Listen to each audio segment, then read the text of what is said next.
नई कामयाबी देखिए क्या है। मॉडर्न वॉरफेयर में यह सबसे अलग तकनीक है जिसका इस्तेमाल जाहिर है इजराइल की तरफ से किया गया है। आगे कुछ और बड़ा होगा, किसी और नए तरीके से हमला संभव है जिसके बारे में ना किसी ने सोचा होगा ना जाना होगा। खुफिया मोर्चे पर सबसे आगे नजर आ रहा है इजराइल। एजेंसियों के पास जीत की गारंटी है, यह बताने की कोशिश की जा रही है और यह इजराइल के आत्मविश्वास के पीछे, उसके कॉन्फिडेंस के पीछे बड़ी वजह है। अकेले लड़ने की ताकत, जंग में ईरान तुर्की के आने का भी डर नजर कहीं से नहीं आ रहा है इजराइल को। यह भी अपने आप में बड़ी बात है और इसी पर हम अपने एक्सपर्ट से लगातार चर्चा कर रहे हैं। तिवारी सर, यहां पर महत्वपूर्ण ये समझना भी है कि इजराइल ने लेबनान और सीरिया में किए गए हमलों की जिम्मेदारी तो नहीं ली है, लेकिन जिस तरीके का मॉडर्न वॉरफेयर हम देख रहे हैं, क्या इसी के मद्देनजर, क्योंकि इजराइल ने इस बात को भी भाप लिया है कि आने वाले दिनों में उस पर बड़े स्तर पर हमले हो सकते हैं, इस तरीके से ये ताजा हमले हम देख रहे हैं जो लेबनान में हो रहा है?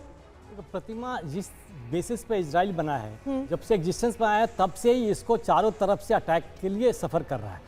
ये इसकी एग्जिस्टेंस का बहुत बड़ा सवाल है। जो अभी कोशिश कर रहा है हमास की तरफ, तो ये काफ़ी सक्सेसफुल हो गया है। अभी जैसे आप कह रहे थे कि नॉर्थ में ये वॉर फ्रंट चेंज होगा, अब इजराइल को सर्वाइव करने के लिए उसके लिए एक बफर जोन चाहिए, वो नॉर्थ, ईस्ट और साउथ में हर जगह से। तो इट विल क्रिएट एक बफर जोन क्रिएट करेगा जिसमें लेबनान का कुछ पोर्शन लेगा। इसमें सक्सेसफुल कितना होता है इजराइल, लेकिन ये भरसक कोशिश करेगा। अब इजराइल का जहाँ तक सवाल है, इजराइल को किसी से लड़ने की, किसी की हेल्प की जरूरत नहीं है एक्सेप्ट इंटेलिजेंस की।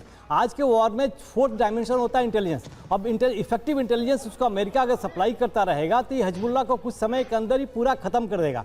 पूरा खत्म तो नहीं कर सकता, लेकिन इस तरीके खत्म कर देगा कि उनको उठने में फिर भी 10-15 साल लगेंगे। और ये 10-15 साल ये पीस एरिया और शांति इजराइल के लिए होगा। तो इस तरीके से इजराइल लड़ाई करता रहेगा। जहाँ तक अमेरिका के ये जो चारों तरफ से घेर रहे हैं, उसकी कोशिश यही है कि सीरिया या ईरान और टर्की या आमने सामने से मत आए।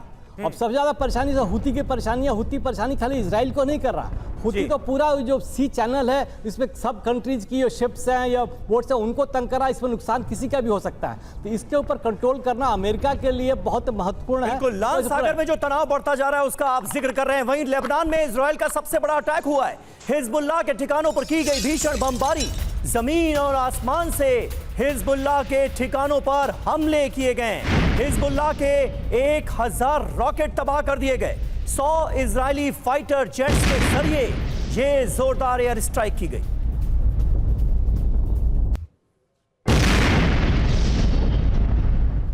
और इस बीच एक और बड़ी खबर, उत्तरी इजराइल के लिए आईडीएफ का अलर्ट, जनता से बाहर न निकलने की अपील की गई है। शेल्टर में जाने की अपील लोगों से की जा रही है। 7 शहरों के लिए यह अलर्ट बाकायदा जारी किया गया हालात को भांपते हुए।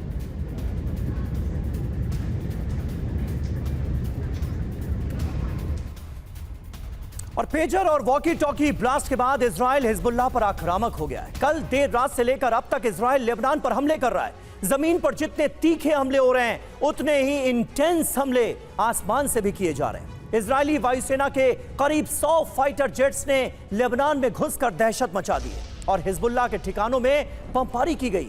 यह पहली बार हुआ है जब इजराइल के 100 फाइटर जेट्स लेबनान के अंदर दाखिल हो गए। हालत यह थी कि कल जब नसरल्लाह पेजर वॉकी टॉकी हमलों पर बयान दे रहा था, उस वक्त भी बेरूत के ऊपर इजरायली फाइटर जेट उड़ान भर रहे थे। आसमान के साथ साथ जमीन पर भी युद्ध का मंजर देखने को मिल रहा है। देर रात इजरायली सेना ने हिजबुल्लाह के 1000 रॉकेट लॉन्चर तबाह कर दिए। ये लॉन्चर लोडेड थे और इजराइल पर हमले की तैयारी की जा रही थी। रात भर आईडीएफ के बम गोले हिजबुल्लाह के ठिकानों पर बरसते रहे। हिजबुल्लाह के 50 से ज्यादा ठिकानों को तबाह करने की खबर भी सामने आई है। कमांडर भारद्वाज, किस तरह से आप देखते हैं? अभी तो ऐसा लग रहा है कि इजराइल थोड़ा नहीं बहुत भारी पड़ता हुआ नजर आ रहा है हिजबुल्लाह पर, उस हिजबुल्लाह पर जिसके पीछे ईरान जैसी मजबूत ताकत खड़ी है। देखिए, जहां तक इजराइल का सवाल है, उसने हमास को पूरी तरह से, ऑलमोस्ट पूरी तरह से न्यूट्रलाइज कर दिया है। उसका अगला टारगेट हिजबुल्लाह है और वो अचीव करके रहेगा। और जैसे कि आपने पहले बताया था इस प्रोग्राम के शुरू करने से पहले कि जिस तरीके से अमेरिका की 4 फौजें एक तरफ तैनात हैं, अमेरिकन जहाज़ तैनात हैं, अमेरिकन फोर्सेस तैनात हैं पूरे एरिया में, मेरे को ये लगता है कि जो मेन टारगेट अमेरिका का है वो है ईरान। और उससे पहले ईरान पे अटैक करने से पहले वो ये चाहता है कि जितने भी हमास, हिजबुल्लाह या हुतीज़ हैं वो सब न्यूट्रलाइज कर दिए जाएं।